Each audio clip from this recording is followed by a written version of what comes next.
Olá, pessoal. Boa tarde, tudo bem? Aqui é a professora Nádia, professora de Geografia. Espero que vocês venham se encontrar muito bem, com saúde, vocês e a família de vocês, nesse período de quarentena. Bem, a gente vai iniciar a nossa aula.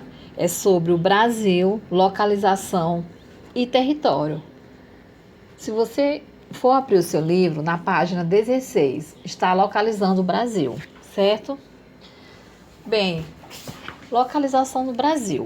O Brasil ele localiza-se na América do Sul e ele vai ocupar 20,8% das terras do continente, que são as terras emersas. Estando no hemisfério ocidental 100%, no hemisfério norte ele ocupa somente 7% e no hemisfério sul 93%. O Brasil, ele localiza-se na porção centro-oriental da América do Sul, com o seu litoral voltado ao Oceano Atlântico. O Brasil ocupa 47% da área territorial da América do Sul, fazendo fronteira com quase todos os países da América do Sul, exceto o Chile e o Equador. Pontos extremos do Brasil. O Brasil ele vai possuir um formato territorial de um triângulo, se você observar bem, né? E sendo mais extenso na porção norte-sul. O Brasil também possui dimensões continentais. São mais de 8,5 milhões de quilômetros quadrados, distribuído entre 26 estados e o Distrito Federal. A extensão territorial do Brasil é maior que o conjunto dos demais países da América do Sul, para você perceber o quanto o Brasil é imenso. Em extensão latitudinal, ou seja, norte e sul, o Brasil possui os pontos extremos. Ao norte, no Monte Caburaí, na nascente do rio Ailã, lá em Roraima.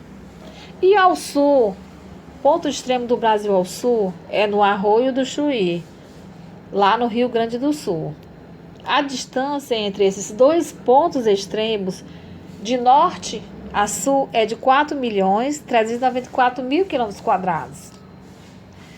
E na extensão longitudinal, que é de leste a oeste, os pontos extremos do Brasil a oeste fica no Acre, na Serra da Contamana, na nascente do rio Moa, e a leste fica na Ponta dos Seixas, lá em João Pessoa, na Paraíba.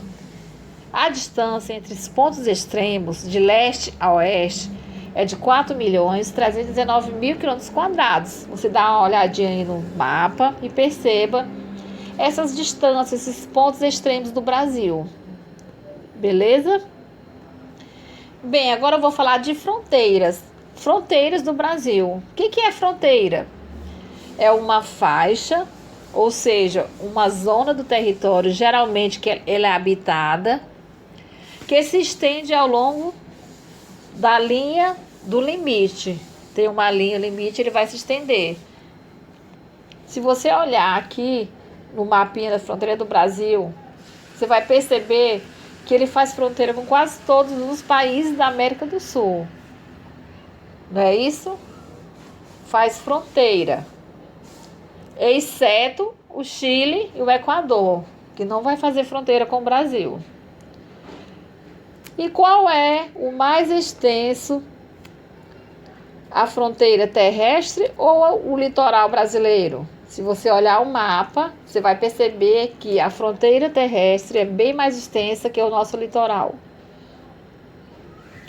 Bem, lembrar de extensão territorial é lembrar de ocupação e formação do território brasileiro.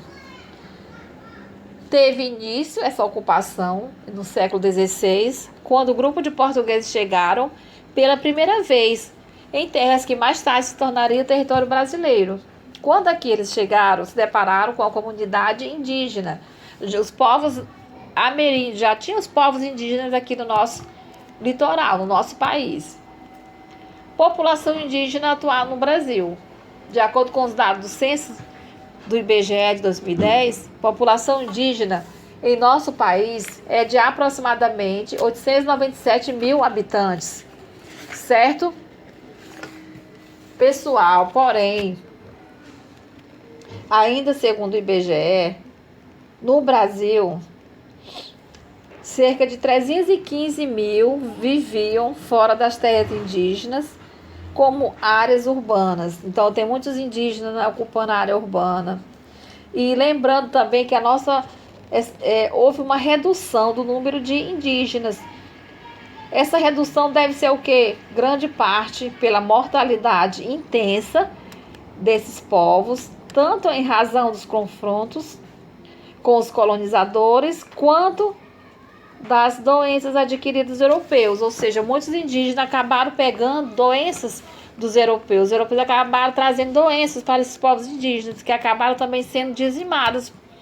Esses povos indígenas acabaram sendo dizimados por esses motivos, certo? Bem, lembrar da nossa ocupação do território é lembrar que nós temos ciclos econômicos relacionados com a ocupação do território brasileiro. Resumidamente, eu vou falar do século XVI. Nesse século, teve início a ocupação portuguesa, iniciando-se na faixa litorânea brasileira, principalmente na região do Nordeste e na Bahia, né, onde os portugueses chegaram primeiro. Depois eu vou lá para o século XVII.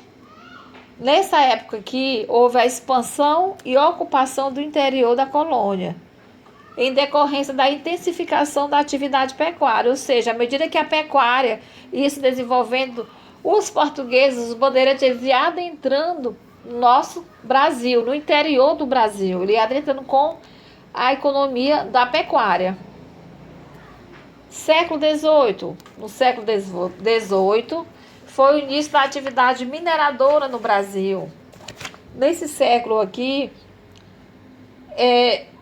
foi quando importantes jazidas de ouro e diamantes foram descobertas no interior do território, principalmente nas áreas dos atuais estados.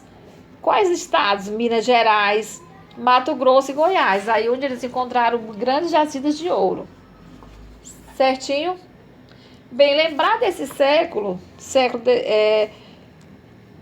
do século anterior, só recapitulando aqui, a gente tem que lembrar também do Tratado de Tordesilhas, que foi um tratado assinado em 1494 entre os reis de Portugal e Espanha, estabelecendo um meridiano para dividir as possessões territoriais portuguesas e espanholas nas novas terras conquistadas no continente americano.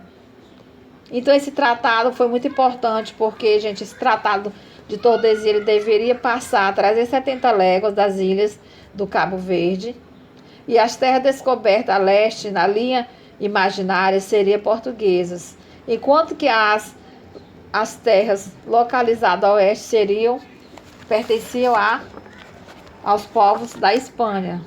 Isso, gente, só retratando aqui, né, lá pelo século XVI.